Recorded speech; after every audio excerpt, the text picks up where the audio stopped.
Je désactive tous les micros. On commence. On y va. Allez, bonjour à tous. Merci d'être présents parce que en fait, c'est votre présence qui fait la réussite de la journée. Donc, on reprend nos rencontres régionales IHF sur la région Nouvelle-Aquitaine. En règle générale, on fait deux réunions par an, plutôt en présentiel. Là, on essaie une nouvelle formule avec cette présentation de projet sous un format d'1 heure qu'on souhaite renouveler sur un rythme de 4 à 5 par an, qu'on a dénommé Parole de chantier. Et là, pour cette première tentative, j'ai challengé Sylvain Clément pour qu'il nous fasse une présentation du pôle biologie santé. Donc, il a réuni autour de lui l'ensemble de l'équipe participant à cette réalisation pour nous faire une présentation la plus dynamique possible. Bonjour à tous. Merci Aïd pour ton invitation. Donc, en tour de table, j'ai avec moi en diagonale Boris Janson, qui est notre directeur du projet sur l'opération que l'on va vous présenter. Et puis à ma droite, Ossine Jaouer, qui est le directeur d'Égide Sud-Ouest, qui est le bureau d'études, qui nous accompagne sur ce projet. En visio, qui interviendra en phase de questions-réponses, Julie Simon, notre chargée de communication, que je remercie pour son implication. Des petites consignes pour cette séance, pour libérer le flux, notamment des visios, et je m'en excuse si les visios, parfois les films seront un peu saccadés, j'espère que non.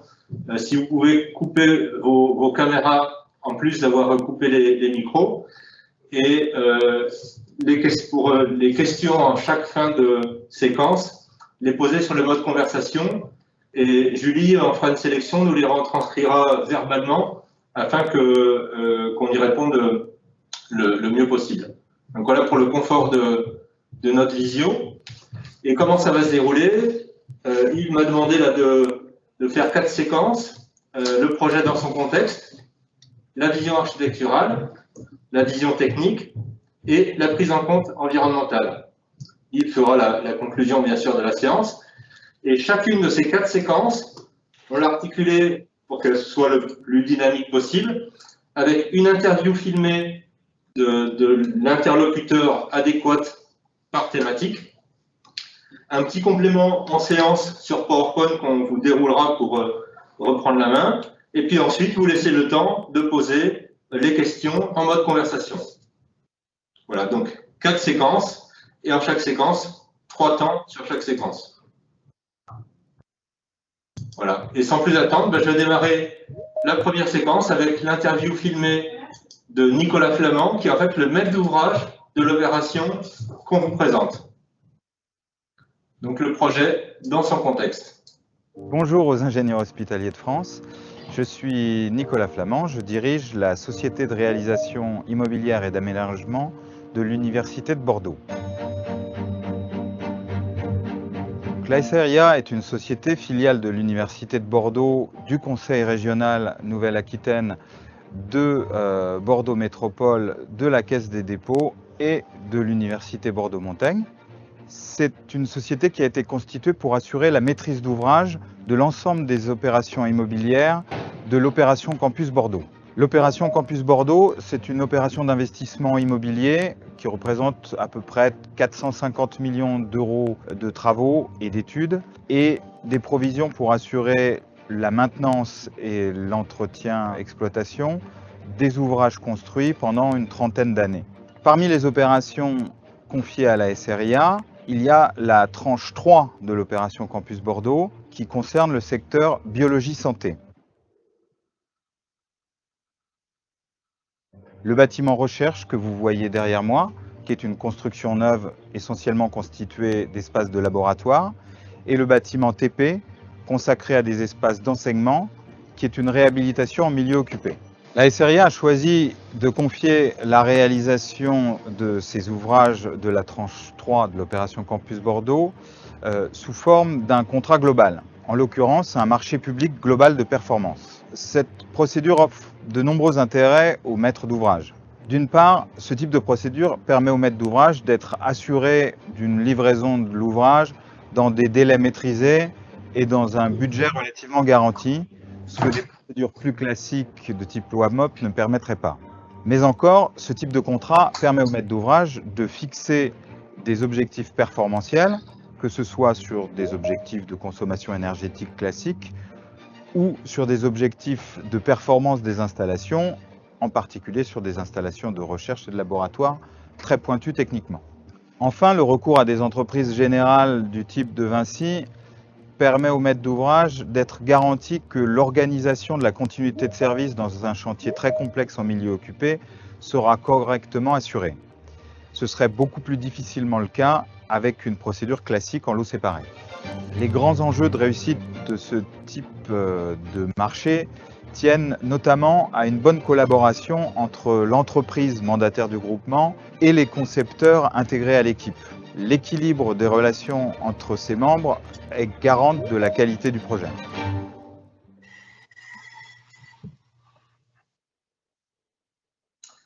Voilà pour notre première séquence vidéo. Donc alors, encore une fois, le débit fait que le film était un petit peu saccadé, je m'en excuse. Et pour reprendre ou synthétiser ou présenter différemment le projet dans son contexte, très simplement, donc l'Université de Bordeaux et la région, qui est l'investisseur traditionnel des murs pour l'enseignement supérieur, donc a constitué une société avec des fonds de la Caisse des dépôts et consignations, qui est la Société de réalisation immobilière et d'aménagement de l'Université de Bordeaux, dans le capital duquel se sont adjoints Bordeaux Métropole et l'Université Bordeaux-Montaigne. Et cet opérateur donc, a passé un marché global de performance, un groupement qui est constitué donc, de Vinci Construction France en tant que mandataire, d'une équipe de maîtrise d'œuvre que vous allez entendre tout à l'heure dans l'exposé de la vision architecturale Raguenaud et Roux et Aubo Architecture, d'une ingénierie menée par Aegis à mes côtés. Nous pilotons avec la filiale GTM l'ensemble des travaux et un volet exploitation maintenance qui est piloté par Engie Coffelli. Donc voilà pour le marché. La maintenance, elle est sur une tranche ferme de 5 ans, une tranche conditionnelle de 5 ans. Et l'autre particularité de l'opération, c'est que cette opération concerne 2 bâtiments. Un bâtiment neuf qui est le bâtiment recherche et un bâtiment réhabilité en site occupé qui est le bâtiment TP. Voilà pour faire une petite synthèse de l'exposé de Nicolas. Et du coup, on est à votre écoute sur donc, mode conversation pour les premières séries de questions que vous auriez à poser déjà sur le contexte de cette opération. Nous avons une première question, messieurs. Je ne sais pas si vous m'entendez bien. Oui, Julie, on t'entend parfaitement. Une question de Paul qui se demande si ce type de procédure nécessite une dérogation à la réglementation des marchés publics. Alors, c'est une très bonne question. En fait, cette procédure, elle s'inscrit complètement dans le Code de la commande publique qui a été révisé en avril 2019 et en fait, qui permet à un opérateur public de faire ce type de marché global de performance sous en fait 2 conditions. C'est qu'en fait il y ait des performances qui soient demandées à l'opérateur. Les performances, elles doivent être quantifiables, mesurables et vérifiables. Et ce type de contrat implique nécessairement une part de maintenance qui est au choix de l'opérateur de la commande publique, en sachant que des bailleurs sociaux ont utilisé ce mode de dévolution en donnant un critère de performance sur la satisfaction de leur locataire. Donc les critères, ils sont très peu contraints, ils sont assez larges. Le bon sens veut que le choix des critères ait un véritable sens pour l'opérateur. Et sur le marché qui nous concerne, les critères sont des critères de performance des équipements et de consommation énergétique. Voilà, donc c'est une procédure complètement dans le code de la commande publique. On a également une question d'Éric Humbert qui rejoint ce sujet de contrat de performance sur les indicateurs mis en place. Ils ont donc été qualifiés, caractérisés, quantifiés. Il y a une partie de réponse qui a été donnée. Je crois qu'on y revient aussi un petit peu par la suite. On y reviendra par la suite, mais je sais pas si Ossine, si tu veux... Si, on peut compléter cette thématique. Alors, sur le sujet contrat de performance qui est défini conjointement donc, avec la SRIA, Il a été défini donc un certain nombre d'hypothèses dès la phase programmatique qui ont permis de définir un certain nombre de variables bien identifiées qui ont pu être exploitées dans le cadre de la mise en œuvre d'une SED pour définir sur cette base-là un certain niveau de consommation et qui pourra par la suite être réajusté en fonction notamment des conditions, par exemple, extérieures, où c'est une variable qui nécessitera par la suite donc d'être réajustée, qui permettra d'avoir, sur la base de ce point de référence, les éventuels écarts par rapport à ce niveau de performance. Mais la globalité de l'ensemble des variables et des conditions fixes, notamment par exemple au point de consigne attendu dans les différents locaux, ont été définies dès la phase programmatique et conjointement avec la maîtrise d'ouvrage. Et peut-être une dernière question sur cette première thématique du projet et son contexte, avant de passer à la présentation architecturale. Alors, une dernière question en effet qui vient de s'afficher. Me semble-t-il, elle a disparu de mon côté. Alors, j'y reviens, voilà. C'est à nouveau d'Éric Humbert qui réagissait toujours sur ces indicateurs, notamment les non quantifiables, et qui demande s'il y a une mise en ordre de marche, si une vérification d'aptitude est prévue. Alors oui, dans le cadre de l'opération, de cette opération, il a été mis en place tout un processus de commissionnement qui a été défini bien en amont, déjà sur la définition de cette mission de commissionnement dans le cadre du programme. Ensuite, nous, à l'intérieur du groupement, donc, on a un agent de commissionnement qui suit à la fois qui a suivi la phase conception, qui suit actuellement la phase d'exécution, pour que la globalité des contraintes, enfin des définitions des différentes variables soit bien respectée à la fois par la conception et à la fois par l'exécution. Au niveau de la mise en service des installations, l'agent de commissionnement aura également son rôle sur ce point-là, puisqu'il y aura une vérification dès les phases OPR des niveaux de performance attendus sur les équipements. Okay, merci aussi pour cette question. Moi, je vous propose de poursuivre sur la présentation architecturale du projet et simplement le petit message que je mettrai en conclusion à cette première partie. Je voyais beaucoup de questions sur le marché global des performances. À mon sens, il faut que le maître d'ouvrage définisse une performance qui soit un véritable besoin pour lui, c'est-à-dire qu'il y ait un sens par rapport au projet qu'il construit, non pas une performance pour se dire ça me permet de faire ce type de marché. Voilà, merci en tout cas pour vos questions. Et on va enchaîner avec la présentation architecturale. Nos deux architectes, nos deux agences qui interviennent sur la présentation, la vision architecturale de cette opération. Je vais faire un petit rappel, si vous pouvez fermer vos micros, parce qu'on a quelques retours encore. Donc, veillez bien à ce que vos micros soient fermés, s'il vous plaît. Merci. Bonjour à vous, les ingénieurs hospitaliers de France. Je suis Nicolas Raguenaud, architecte installé à Bordeaux, de l'agence Raguenaud Héroux. Dans le cadre de ce plan campus, le projet Biologie Santé s'implante sur le site de Carrère. Le site de Carrère est une ancienne université bordelaise. La loi de Debré de 1958 avait recommandé la création un petit peu d'hôpital bloc, un peu à l'instar des grands centres hospitaliers américains de la première moitié du siècle, qui constitue en fin de compte à rattacher systématiquement les facultés de médecine et de pharmacie, de les rattacher aux ensembles hospitaliers pour une meilleure optimisation et véritablement optimisation fonctionnelle de lien entre l'hôpital d'une part et l'enseignement lié aux sciences humaines et sociales.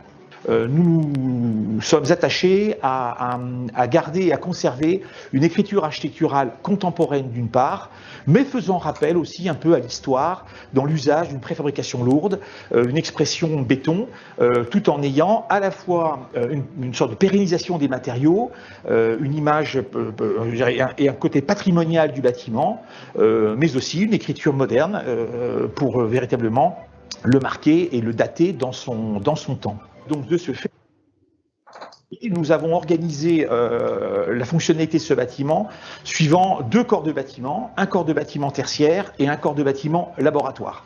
Néanmoins, on s'arrange pour les laisser en cohabitation la plus étroite possible pour raccourcir, je dirais, les liens entre les 2 ensembles, ces 2 corps de bâtiment. Donc 2 corps de bâtiment longilignes qui s'articulent en fin de compte autour d'espaces de convivialité. Le bâtiment donc est couronné par des locaux techniques clos et couverts, qui permettent d'intégrer la totalité, je dirais, des équipements techniques nécessaires au fonctionnement du bâtiment, mais surtout confèrent au bâtiment un skyline et une architecture soignée, démontrant la maîtrise de l'intégration de ces techniques. Le niveau rez-de-chaussée dit de référence et le niveau du parvis, il donne sur un espace extérieur que l'on a souhaité traiter avec soin, parce qu'en fin de compte, ça...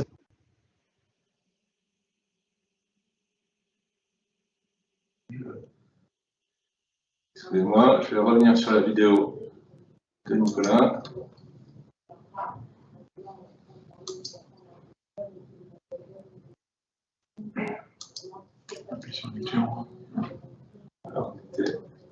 Et la conception de ce bâtiment a été vraiment guidée par un travail important sur un sujet banal mais que l'on rencontre régulièrement, c'est la problématique des trams. Les trams ont une importance fonctionnelle parce qu'elles permettent effectivement une modularité et une polyvalence des espaces ultérieure.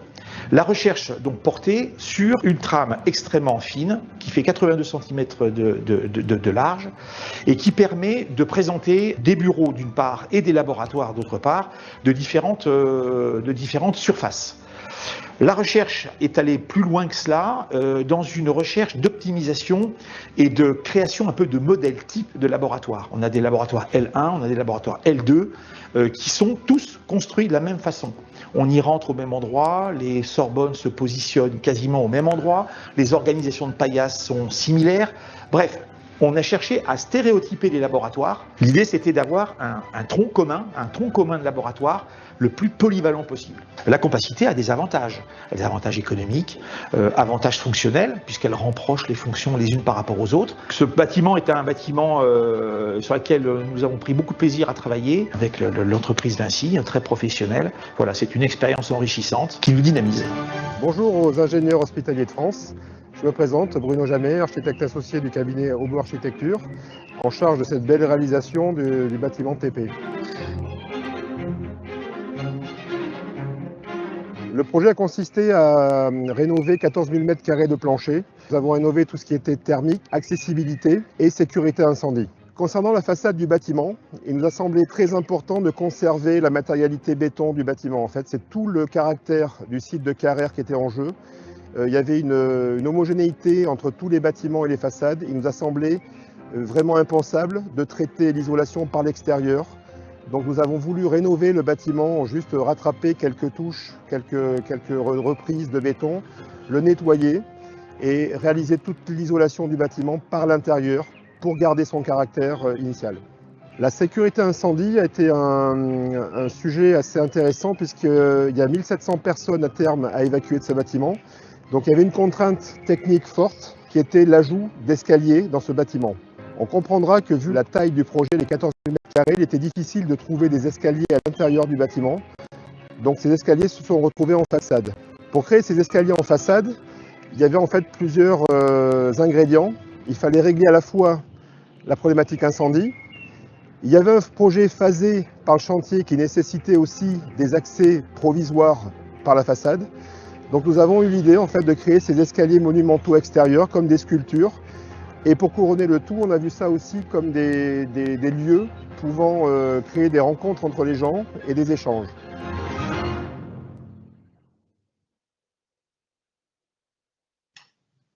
Voilà, pour la présentation donc, de Nicolas Raguenaud et Bruno Jamet, donc des agences Raguenaud, Héroux et Obo, qui ne pouvaient pas se joindre aujourd'hui avec nous là, en présentiel.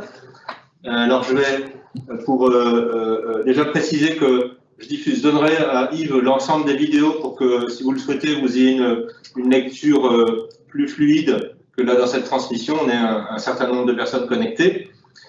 Donc les 2 thématiques qui ont guidé en fait la conception architecturale de ces 2 bâtiments, vous avez Donc le bâtiment TP réhabilité, que vous a présenté en seconde partie Bruno Jamet. Donc, un des éléments que Bruno a évoqué, c'est que ce projet réhabilité en site occupé, il avait un certain nombre de phases. Là, vous voyez en fait les éléments programmatiques qui nous étaient demandés, 8 phases successives de déménagement de locaux. Et donc, on s'est assez vite rendu compte que plutôt que d'augmenter la capacité des escaliers de secours en extrémité, ça serait au bénéfice des usagers en phase travaux de créer ces accès en façade. Et du coup, les créer en façade, d'en créer des objets architecturaux. Donc c'est un mélange de contraintes de sécurité incendie, de phasage travaux très spécifiques, qui ont amené nos architectes à faire cette proposition. Donc là, vous voyez en fait l'image de concours et aujourd'hui les escaliers sont réalisés. C'est une phase qui a été livrée, puisqu'on a déjà livré en fait 3 phases sur ce premier bâtiment. Sur le bâtiment de recherche, c'est un bâtiment assez dense qui comprend de la superposition de différents locaux en partie basse, notamment une animalerie et son plénum technique. Et ensuite, comme l'expliquait Nicolas, un enchaînement d'ensemble en 2 corps de bâtiment, 2 bureaux et de laboratoire, le tout superposé par un étage technique au-dessus des laboratoires.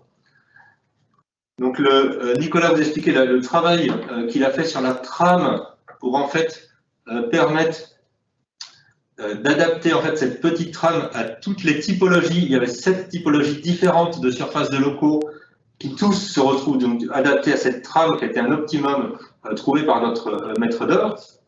Donc là vous voyez la diversité en fait des locaux et des surfaces et qui tous se cloisonnent parfaitement sur la trame, ce qui nous a donné une souplesse de conception, un optimum en termes de surface et de ratio SU sur SDO, mais également qui propose au maître d'ouvrage une flexibilité dans l'avenir, puisqu'il pourra, s'il le souhaite, réagencer ses locaux de manière très souple. Parce que Boris vous expliquera dans la partie technique comment la structure a été en fait un aide à la flexibilité des locaux. Tout ceci en maintenant des jonctions entre les 2 parties, que sont les parties de laboratoire et de bureau, pour créer des espaces de rencontre et des espaces de convivialité. Donc, voilà. Comme tout à l'heure, on est à votre écoute de vos questions en mode de conversation sur la conception architecturale et organisationnelle de ces 2 bâtiments. Pas de questions pour le moment qui sont remontées. Je viens justement de faire une petite relance. Peut-être que ça va arriver.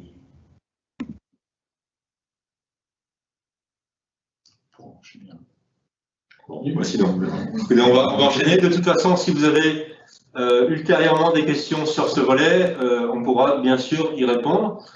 Et on va passer à la présentation de la partie technique.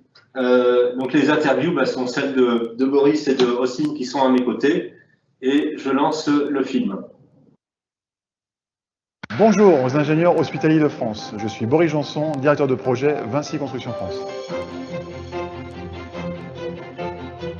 Lors de la phase conception, nous avons travaillé l'ensemble de la structure avec l'ensemble des intervenants internes au groupement, que ce soit effectivement la maîtrise d'œuvre, les bureaux d'études fluides, notamment Aegis, et toute notre culture interne avec notamment notre bureau d'études béton SSO. La partie structurelle, effectivement, a été pensée pour que le bâtiment soit évolutif, puisque nous sommes sur un bâtiment de recherche et qu'il faut toujours envisager l'avenir avec tout l'aménagement qui pourra être repensé ultérieurement. Nous avons cherché à faire une structure simple, avec effectivement des façades formant des brise-soleil, qui sont à la fois structurelles et esthétiques, créant effectivement une vie du bâtiment selon la luminosité tout au long de la journée. Et effectivement, à l'intérieur, nous retrouvons un principe de poteau, plancher, poutre, qui effectivement associe l'évolutivité et surtout toute la partie circulation des fluides. Nous avons identifié des structures verticales qui reprennent en fait l'ensemble de la CVC. Donc c'est tout simplement des locaux techniques verticaux qui vont associer toute la partie CVC pour ne pas impacter les hauteurs dans les plénums de faux plafond. Et nous avons également 240 gaines verticales positionnées entre 2 poteaux structuraux qui effectivement évitent de créer des contraintes vis-à-vis de la structure. Au final, c'est une réussite. Les 740 éléments préfa ont été posées et sont en totale adéquation avec le projet. Bonjour aux ingénieurs hospitaliers de France, je suis Austin Joher, directeur de l'agence Aegis à Bordeaux. La conception technique du projet a été structurée autour de la fonctionnalité du bâtiment, en répondant notamment à la fois à une organisation dite sectorielle et en intégrant l'enjeu de la sécurité des installations. Une organisation dite sectorielle pour des raisons relatives à différents types de laboratoires intégrés dans le bâtiment. Nous allons retrouver des laboratoires de confinement L1, L2, L3 et des salles blanches ISO 6. Cette configuration nous a amené à définir et à intégrer 2 niveaux entièrement dédiés aux installations techniques. Un niveau localisé entre le niveau rez-de-jardin et le premier étage permet à la fois d'alimenter la laverie, la zone EOPS, les animaleries conventionnelles et les animaleries CIC. Nous avons également défini de façon optimale, à la fois à l'intérieur et à l'extérieur du bâtiment, de véritables colonnes vertébrales qui permettent de faire cheminer l'ensemble des fluides nécessaires au laboratoire. Ce sont de véritables autoroutes dédiées à faire cheminer à la fois les réseaux aéroliques, hydrauliques, électriques, gazeux, véritables carburants pour le fonctionnement du laboratoire. Afin de répondre à l'ensemble de ces enjeux, nous insufflons dans le bâtiment plus de 330 000 m3 d'air neuf. Ce débit est assuré par le billet de 27 centrales de traitement d'air réparties sur l'ensemble du bâtiment. Toute la réflexion sur l'inération des réseaux a été menée en fonction de la classification des laboratoires, ce qui permet de regrouper l'ensemble des laboratoires bénéficiant de la même classification.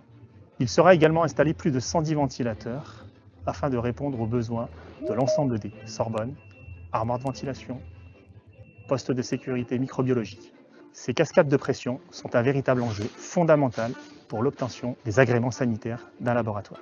D'un point de vue énergétique, les besoins du laboratoire sont estimés à hauteur de 2 MW de puissance frigorifique et 2,4 MW de puissance calorifique. Pour répondre à ces besoins, nous avons fait le choix de mettre en œuvre une thermofrigopampe qui permet à la fois d'optimiser l'énergie consommée pour répondre à la fois à une production frigorifique et calorifique du bâtiment.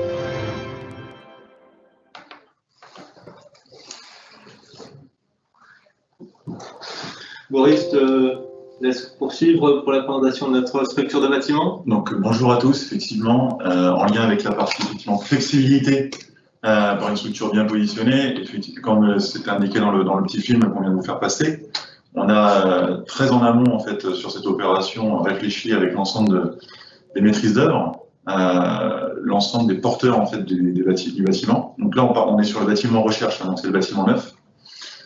Donc avec une vraie volonté de limiter en fait les contraintes structurelles. Donc vous retrouvez en fait sur ce modèle donc 3D, puisqu'on est sur un projet full beam, hein, totalement modélisé. Vous retrouvez effectivement les noyaux verticaux qui sont essentiellement cage escalier, cage ascenseur, et on a également créé des noyaux verticaux qui sont ce qu'on appelle nous des locaux techniques verticaux. Donc c'est des gaines verticales qui partent du rez-de-jardin jusqu'au R+7 de notre bâtiment en fait, et qui permettent en fait d'innerver l'ensemble de la CVC pour à la fois limiter les contraintes dans les niveaux, mais également permettre une flexibilité ultérieure dans le projet. On a également sur la partie donc verticalité, donc un plenum technique qu'on retrouve en bas, en rez-de-jardin.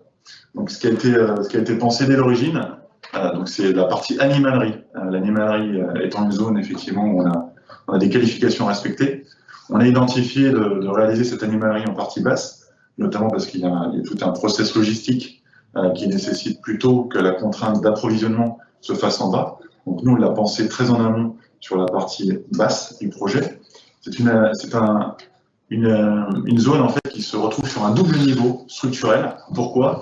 Toute la partie technique, donc toute la partie réseau fluide, se situe sur cette partie supérieure de plénum, pour que toute la partie salle en dessous, toute la partie laboratoire et la salle blanche ne puissent pas faire l'objet d'accès via les exploitants techniques sur ces zones qualifiées. Austin, je te laisse poursuivre. Donc en complément de l'aspect structurel, donc, je voudrais juste faire un petit parallèle par rapport donc, au domaine hospitalier. Domaine hospitalier étant sous la réglementation de type U, nous sommes dans le cadre d'un laboratoire sous une autre réglementation, une réglementation de type R, Alors, certains points, enfin, de nombreux points techniques sont similaires. On va retrouver, notamment au niveau des qualifications, une conception technique qui ressemble énormément au domaine hospitalier. En revanche, on a certains points, un point notamment différent sur le cheminement des fluides spéciaux, que l'on ne peut faire cheminer dans ce type de bâtiment. Et donc là, effectivement, sur ce bâtiment, on retrouve donc les grosses gammes techniques qui permet donc d'assurer la compensation. En revanche, on a rajouté derrière chaque laboratoire une gaine individuelle qui permet d'assurer à la fois les extractions spécifiques, comme je l'ai évoqué donc dans la vidéo, tout ce qui est Sorbonne, PSM, armoire ventilée, toutes ces extractions spécifiques cheminent dans des gaines dédiées à chaque laboratoire.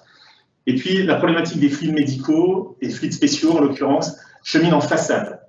Donc, avec une pénétration directe dans chaque laboratoire pour pouvoir isoler chaque laboratoire. Il n'empêche qu'à un moment donné, cette réglementation a ses limites. Quand on se retrouve avec des laboratoires qui sont implantés en plein milieu du bâtiment et que l'on doit les alimenter en fluides spéciaux. Donc là, il y a eu des échanges que l'on a menés très en amont avec le SDIS pour pouvoir accepter ces cheminements dans le cadre à la fois de la fonctionnalité et de la sécurité. Ça, c'était le premier point d'un point de vue technique. L'autre point qui a son importance et que l'on retrouve également dans le domaine hospitalier, j'ai envie de dire, c'est la micro-implantation dans ces laboratoires. Les chercheurs sont amenés donc à faire évoluer, et l'objet du bâtiment doit être évolutif, la configuration et l'implantation, je dirais la micro-implantation dans chaque laboratoire a été étudiée finement avec les chercheurs. Et ça, c'est un point dès le début, dès les phases de conception qui ont été mis en avant pour pouvoir assurer donc cette fonctionnalité dans chaque laboratoire qui, vis-à-vis d'une équipe de chercheurs, est amenée à évoluer. Donc ça, c'est un point vis-à-vis également du programme qui a été très bien défini. La définition programmatique de l'opération a été donc un atout puisque les éléments qui ont été définis ont été très précis. Et ça, d'un point de vue conception, c'est vraiment un atout pour pouvoir lancer une conception optimale. Voilà, d'un point de vue technique, ce qui peut être rajouté, oui, au niveau de la production. Donc, effectivement, comme je l'ai évoqué, on est sur une production, donc groupe froid, 2 groupes froids, plus une thermofrigopompe. Alors, le choix de cette thermofrigopompe nous permet, en période estivale, d'être complètement indépendant au niveau de notre production calorifique. Comme si je fais le parallèle avec le domaine hospitalier, sur ce type de projet, on a un besoin été comme hiver de chaud et de froid.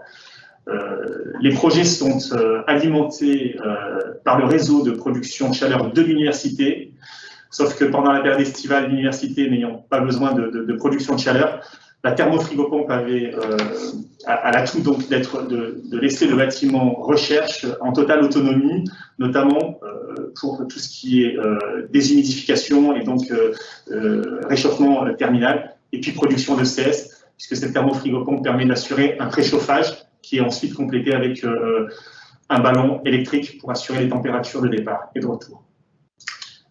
Merci aussi. Donc voilà, j'ai compris une conception où on a travaillé en amont avec les ingénieries de structure, de fluide et l'architecte en même temps pour que le projet, en fait, il soit le plus flexible et le plus adapté à son objet. Et donc, on est à votre écoute sur les questions, sur le volet technique. Une question est arrivée de la part d'Éric Imbert à nouveau sur le ratio surface LT et surface SDO. Je n'ai pas le ratio. Ce que je peux vous dire sur la surface de locaux techniques, c'est que ce type de projet est effectivement très gourmand en locaux techniques. Au niveau de la configuration, il a été identifié sur les plans donc des niveaux complets dédiés à la technique. On se retrouve avec le niveau entre le rez-de-jardin et le rez-de-chaussée, un plateau complet dédié à cette technique qui permet à la fois d'assurer les alimentations des 2 animaleries.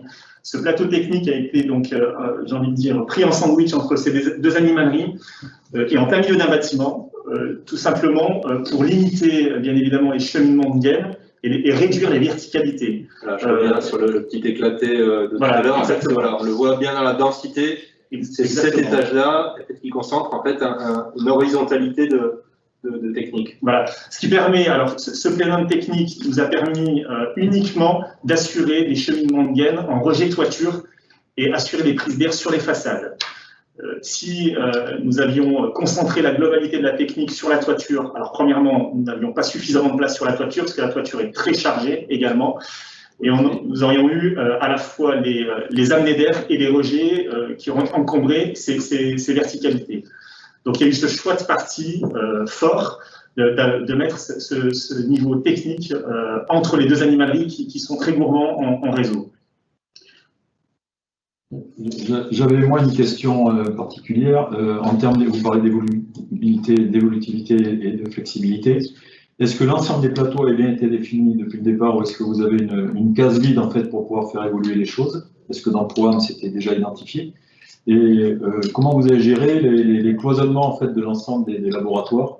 Est-ce qu'il y a une particularité là-dessus ou pas pour faire évoluer les laboratoires en termes de surface Alors moi j'ai un premier élément de réponse avant de laisser la parole à Rossine, c'est que là je remontre juste les points durs, donc la structure béton, la partie bureau elle est complètement libre et tout en cloisonnement léger, et la partie laboratoire elle est avec, en ce que expliquait Boris, des noyaux où les gaines forment poteau, puisqu'on a du coup la mitoyenneté entre les réseaux qui sont du coup inamovibles et la structure, en sachant que 100% de ces gaines ne sont pas occupées, ce qui permet, s'il y a des évolutions de labo, d'aller recouper en fait ces noyaux de gaines verticales aujourd'hui inoccupés.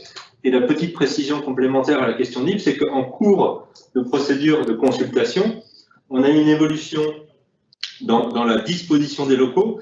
Et en fait, on s'est rendu compte à quel point le travail amont qu'avait fait notre architecte sur la définition de la trame nous avait permis en fait de nous adapter très facilement à une demande qui avait évolué et donc du coup aussi de démontrer au maître d'ouvrage la capacité de cette conception à évoluer dans l'avenir.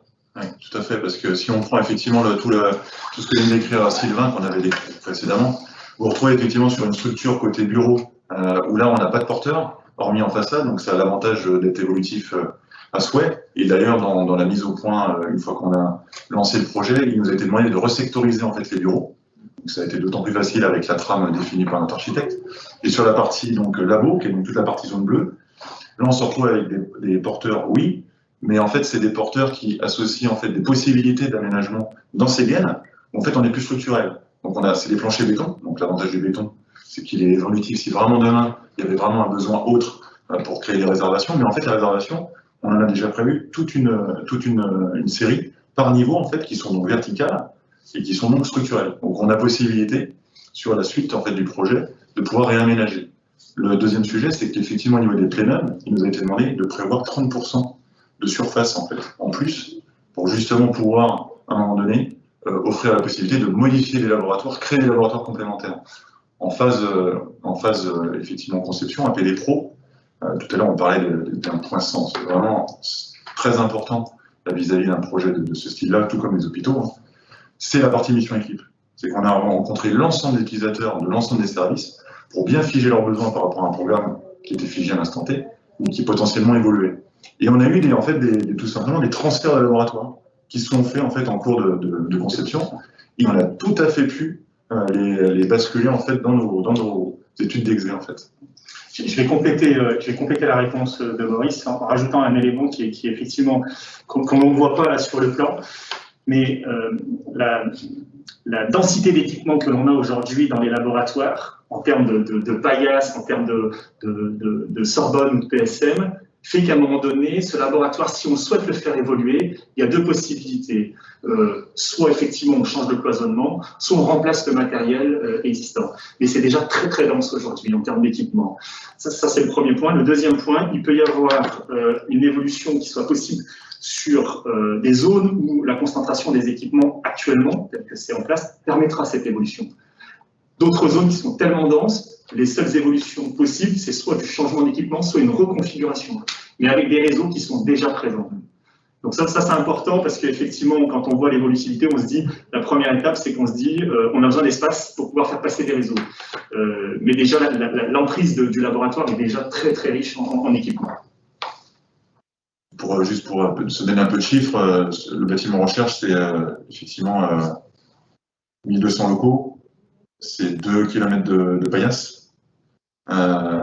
Effectivement, tout un équipement associé sur toute la partie Sorbonne PSM, comme dit Ossine, qui était déjà très très bien défini en fait en amont. Et quand on prend aujourd'hui les verticalités qu'on a pu intégrer, donc ce que j'appelais tout à l'heure les gaines verticales, les locaux techniques verticaux, en fait l'évolutivité elle est là en fait. C'est que demain en fait dans ces niveaux, donc c'est des cheminées, faut vraiment prendre comme des cheminées béton. Et dans ces cheminées en fait on vient créer des petits planchers techniques en fait en faux planchers. Et du coup vous traversez vos réseaux facilement. Et cette pièce est totalement couverte. Et accessible avec une porte d'accès. Chaque gaine technique, vous avez des portes d'accès pour pouvoir rentrer dans ces gaines. Ce n'est pas des trappes, c'est vraiment des portes d'accès. On va reprendre encore une question sur le volet technique. Et puis là, pour respecter notre timing, on enchaînera ensuite sur le volet environnemental. Et puis bien sûr, en fin de séance, on pourra revenir sur d'autres questions. Julie, est-ce qu'on a une dernière question technique? Oui, une question d'Amandine Demeure, me semble-t-il, sur le volet technique. Avez-vous dimensionné le bâtiment en structure pour pouvoir ajouter un étage de plus dans le futur? Et elle voulait également savoir quelle était l'étanchéité choisie. Alors sur le rajout d'un étage de plus, alors c'est effectivement une question pertinente.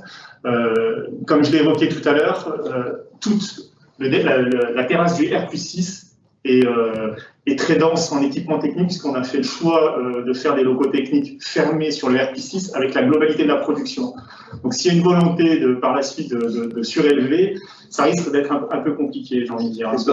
Finalement, pas sur une question structurelle, mais plus parce qu'il faudra déplacer exactement 100% des équipements. Exactement. On a un local technique de 2000 m² tout en haut. Donc j'ai envie de dire, si dans le cadre de programmes, si c'est des volontés à exprimer, ça doit être exprimé bien en amont sur la possibilité effectivement d'intégrer cette surélévation par la suite. Et sur la partie étanchéité, effectivement, on trouve quelque chose de tout à fait classique au niveau de la toiture terrasse. En dehors de cette zone, effectivement, de local technique de 2000 m² là, qui reprend les 2/3 des CTA, tout le reste est une étanchéité classique avec gravillon en protection. L'avantage qu'on a, c'est qu'on se retrouve finalement avec toutes ces émergences cachées dans un local, protégé. Donc dans la pérennité de l'ouvrage, on peut se dire qu'on est dans des choix convaincants. Et du coup, avec très très peu d'émergences autres que sur cette zone technique. Très bien. Alors pour répondre au complément de question par-dessus le local technique, alors la contrainte que l'on va avoir, elle va être sécuritaire et sanitaire, puisque on a tout le rejet des Sorbonnes et qu'il y a des distances, si vous voulez, entre les régés et les différentes ouvrants. Donc ce qui fait que ça bride, si vous voulez, cette possibilité d'évolution. Peut-être que la question était également sur l'étanchéité, je ne sais pas. Non. Bon, alors pour le clôturer, on va passer aussi sur l'aspect environnemental et on reviendra d'ailleurs sur des questions que vous posiez tout à l'heure sur le commissionnement. Donc une surélévation, alors presque c'est toujours possible. Après, on voit bien que dans cette typologie d'ouvrage, c'est assez contraignant en termes de travaux. Donc merci de ces questions et je vais passer donc la dernière séquence sur l'aspect environnemental qui aborde également le commissionnement et la performance énergétique de l'opération. Donc je lance la vidéo, l'interview d'Ossine. D'un point de vue environnemental, nous avons obtenu une certification HQE bâtiment durable sur le périmètre programmatique et sur la phase de conception, qui traduit le respect des engagements à la fois hygrothermiques, acoustiques et visuels. L'amélioration des performances énergétiques du bâtiment TP sera assurée à la fois par le changement des menuiseries du bâtiment et la mise en place d'un isolant thermique par l'intérieur du bâtiment. Ceci afin de répondre à la réglementation RT existante. La réflexion menée avec l'équipe d'architecture concernant l'impact de l'environnement a permis la mise en place de brise-soleil en béton sur les façades afin d'obtenir une meilleure optimisation des consommations d'énergie.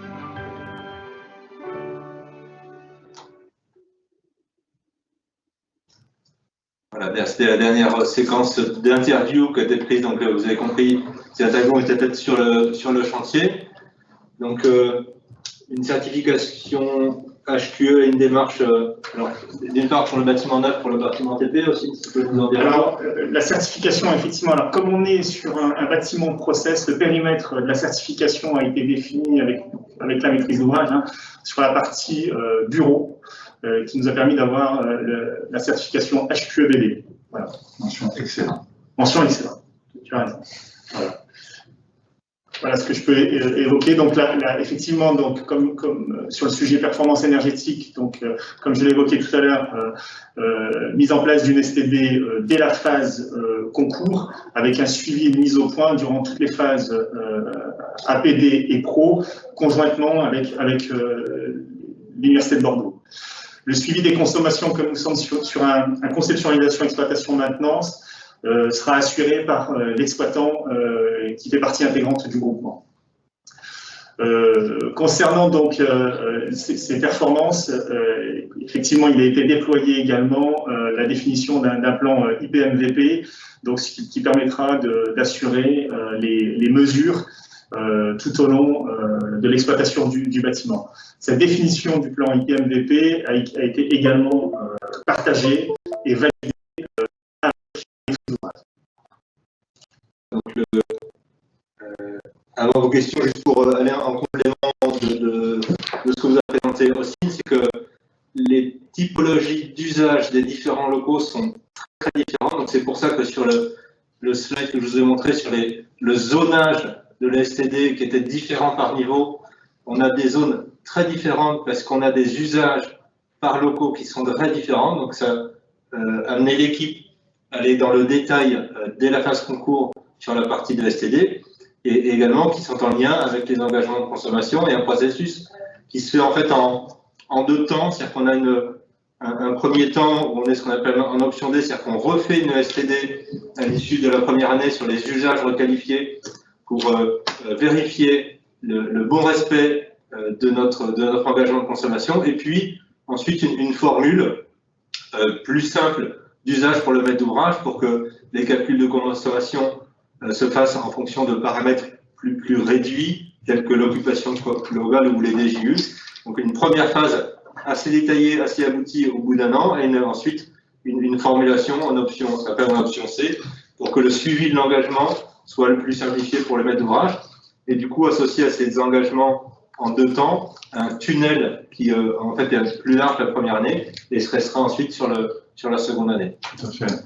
Et en complément, effectivement, sur la partie STD, donc comme disait aussi, on est parti d'abord sur une STD effectivement de phase avant concours, une STD en phase APD, et quand on est basculé sur la partie pro, on est passé en SED, où là effectivement on a défini l'ensemble des systèmes et des équipements pour vraiment aller dans le pounième et dans l'échange en fait de consommation globale, puisqu'on est engagé sur l'ensemble des consommations énergétiques des bâtiments, avec, comme on l'a pu le préciser là, une année blanche en fait, un réglage et après derrière un déploiement de suivi. Et donc le principe de cette SED, c'est qu'elle soit également déployée et utilisée en phase exploitation-maintenance vis-à-vis de notre partenaire exploitant. Voilà. Donc, une question est arrivée. Vas-y Julie, on t'écoute. De Frédéric Alexandre, quels sont les écarts de votre projet entre la RT 2012, votre démarche HQE et le prochain référentiel RE 2020? Je vais faire un début de réponse aussi, tu pourras compléter. La grande évolution de la RE 2020, c'est l'aspect carbone. Sur l'aspect énergétique, le bâtiment bénéficie d'un raccordement sur un réseau de chaleur, de la thermo-frigopompe, qui sont des éléments déjà assez favorables sur le volet E. Et sur le volet carbone, c'est en fait une thématique complètement nouvelle et qui n'était pas du coup sollicitée lors de l'appel d'offres. Donc on peut dire que la grande évolution, ça serait la sélectivité des matériaux par rapport à l'engagement carbone. Ce serait la grande évolution. Si tu veux compléter quelque chose aussi. Alors, non, effectivement, je te rejoins, Sylvain. La RE 2020, donc, elle n'est pas applicable aujourd'hui, elle n'a pas été applicable aujourd'hui dans le cadre de notre opération. Je vais rajouter un élément concernant la RT 2012. RT 2012, alors, comme nous sommes dans un bâtiment avec énormément de process, la RT 2012 ne peut s'appliquer concernant le process du bâtiment. En revanche, il a été, nous avons fait le choix de parti de respecter cette RT 2012 sur la globalité du projet, en intégrant ces contraintes principalement sur le bâti, qui nous permet de respecter cette RT 2012. Et comme on est sur un bâtiment très process, elle ne s'applique pas. Vous le retrouvez dans l'hospitalier également. L'hospitalier, la RT 2012, on ne peut pas l'appliquer hormis sur le périmètre bâti. Julie, quelques autres questions, je vois. Oui, une question sur le système de GTC. Permet-il de sortir un audit énergétique ou DPE en continu? On est en fait sur ce périmètre de GTC, donc ce qu'il faut bien identifier, c'est qu'on a deux bâtiments, avec effectivement deux process différents, un bâtiment neuf et un bâtiment habilité. On a une GTC unique sur l'ensemble des deux bâtiments, et effectivement aujourd'hui, au travers de tout ce qu'on peut porter dans les engagements énergétiques, c'est tout l'intérêt en fait. C'est que vis-à-vis des engagements énergétiques, ça nous permet en fait tout simplement de mettre en place tout ce qui est en suivi compteur énergétique à tout niveau en fait. Et donc aujourd'hui, on est en mesure, alors de sortir un audit énergétique, je ne dirais pas que le terme audit énergétique, il peut être obtenu avec la virgule près de ce que ça comprend.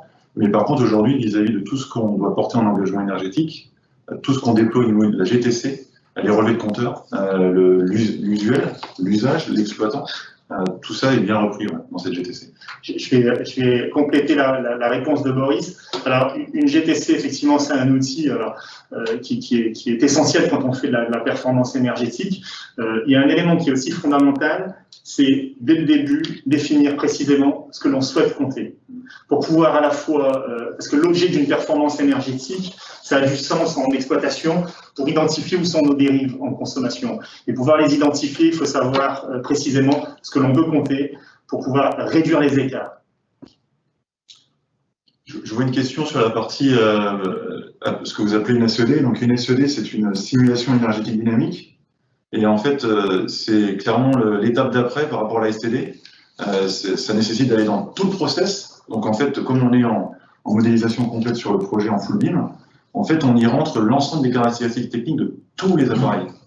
Donc ça permet vraiment d'aller dans le détail d'utilisation et justement de performance. Parce que c'est là où vous pouvez voir si aujourd'hui l'ensemble de vos équipements sont utilisés à 100% de leur capacité.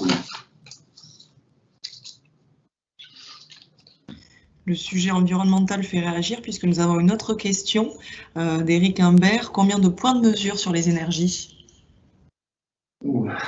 Alors, beaucoup précisément. Je peux effectivement répondre à ça parce qu'on a, en lien avec un précédent projet d'un hôpital fait dans la région, on a créé un groupe de travail parce qu'on a effectivement des multilots et on a créé un groupe spécifique GTC avec la maîtrise d'ouvrage et l'exploitant.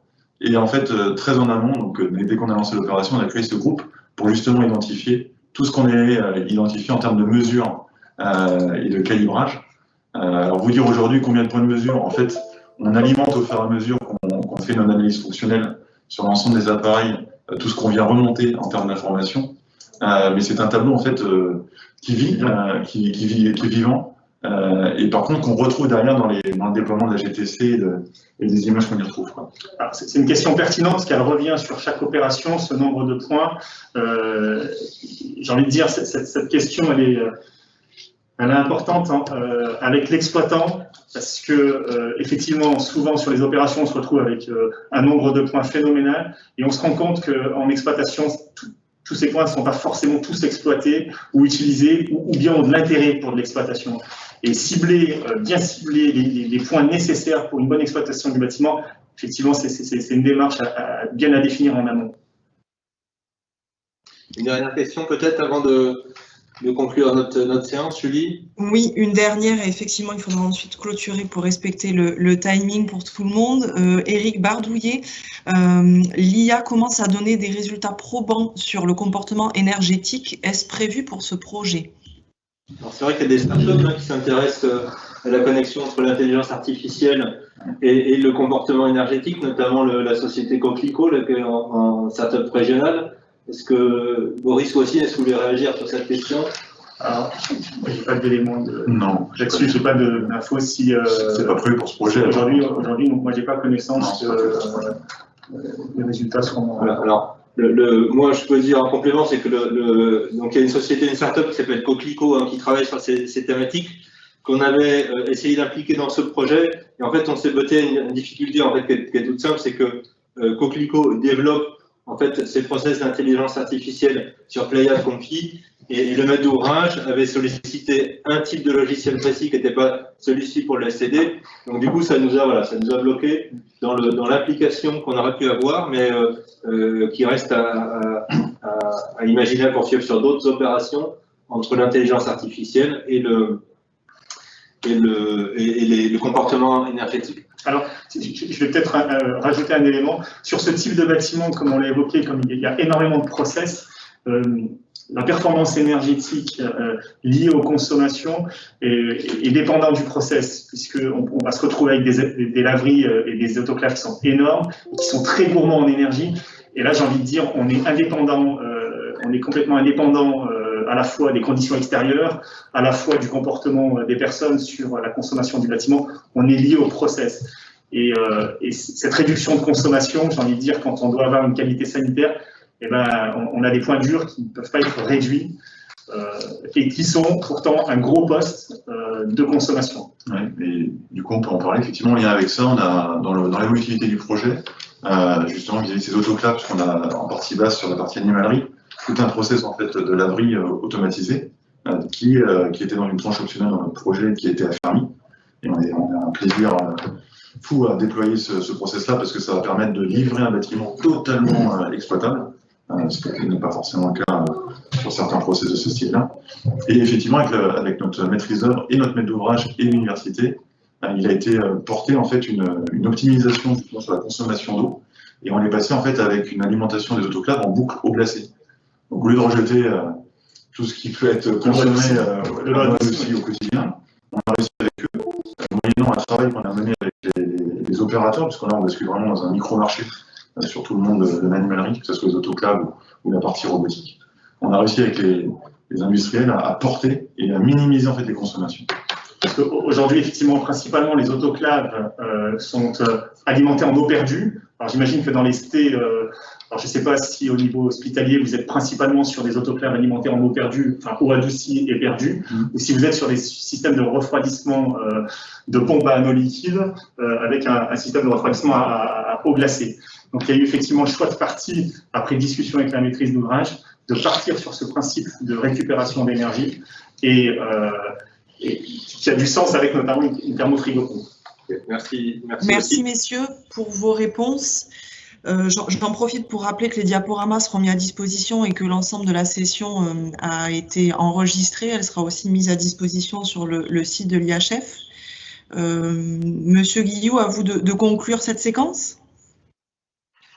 Oui, donc on va conclure quand même en vous donnant les différents rappels concernant les ingénieurs hospitaliers de France. Donc on a le prochain congrès national qui va se faire pour la première fois sous format digital du 31 mars au 2 avril. Donc c'est aussi une première expérience, on va voir le retour qu'il peut y en avoir. On va essayer de continuer nos rencontres régionales. Donc la prochaine est programmée sur la semaine 20, c'est-à-dire le milieu du mois de mai, avec Éric Bardouillet qui viendra nous présenter de l'hôpital numérique au Smart Hospital. Et on souhaite continuer ce mode de présentation de projet, de parole de chantier, sous un format de donc 4 à 5 présentations par an. La prochaine étant sur le mois de juin, je fais un appel au peuple pour savoir si vous avez des projets, si vous souhaitez les présenter, les partager.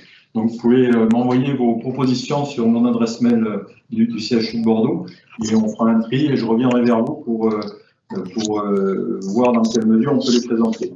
Je voulais vous remercier tous pour votre implication et votre participation et avec les questions que vous avez pu donner au fil de l'eau.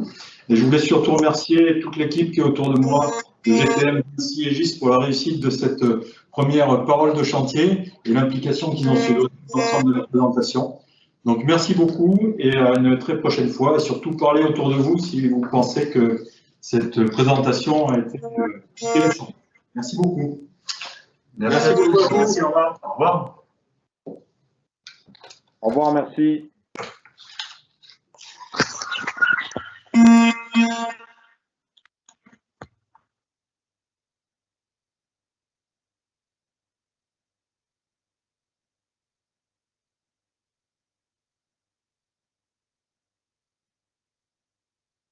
Guy,